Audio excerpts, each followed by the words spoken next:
कोझिकोड में हुई विमान दुर्घटना में अब तक 18 लोगों की मौत हुई है और सैकड़ों लोग घायल बताए जा रहे हैं। दुर्घटना क्यों हुई, इसकी जांच के आदेश भी दिए गए हैं।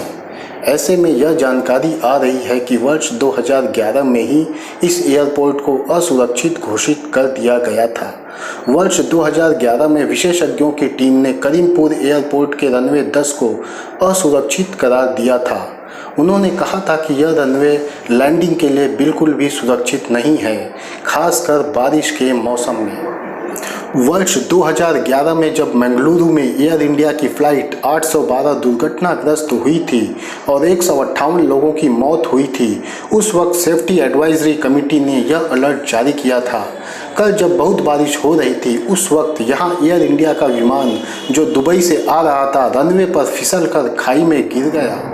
सेफ्टी एडवाइजरी कमेटी के सदस्य कैप्टन रंगनाथन ने मीडिया को बताया कि कोझिकोड के इस एयरपोर्ट का रनवे टेबल टॉप है, जिसे सुरक्षा के लिहाज से बहुत सुरक्षित नहीं माना जाता है।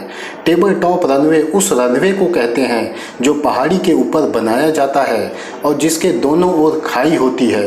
करीमपुर एयरपोर्ट में कुछ इसी तरह का रनवे है। साथ ही वहाँ रनवे के अंत में बफर जोन भी बहुत कम है। पहाड़ी इलाकों में बफर जोन 240 मीटर का होता है, लेकिन यहाँ मात्र 90 मीटर है और रनवे के दोनों तरफ खाई है, जिसके कारण यह दुर्घटना हुई। कैप्टन रंगनाथन ने बताया कि इस एयरपोर्ट के बारे में पूरी रिपोर्ट नागरिक उड्डयन विभाग के सेक्रेटरी और डायरेक्टर जनरल को दी गई थी।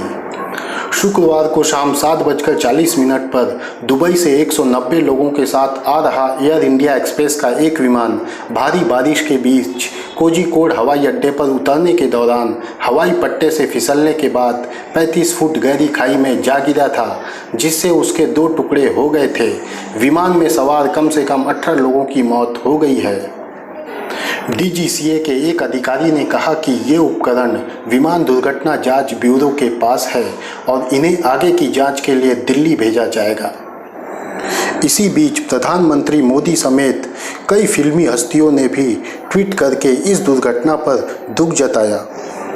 नागर विमानन मंत्री हरदीप पुरी ने भी ट्वीट किया, कल शाम हुई हवाई हादसे के बाद राहत कार्यों के क्रियान्वयन एवं स्थिति का जायजा लेने के लिए कोझिकोड पहुंचा हूं।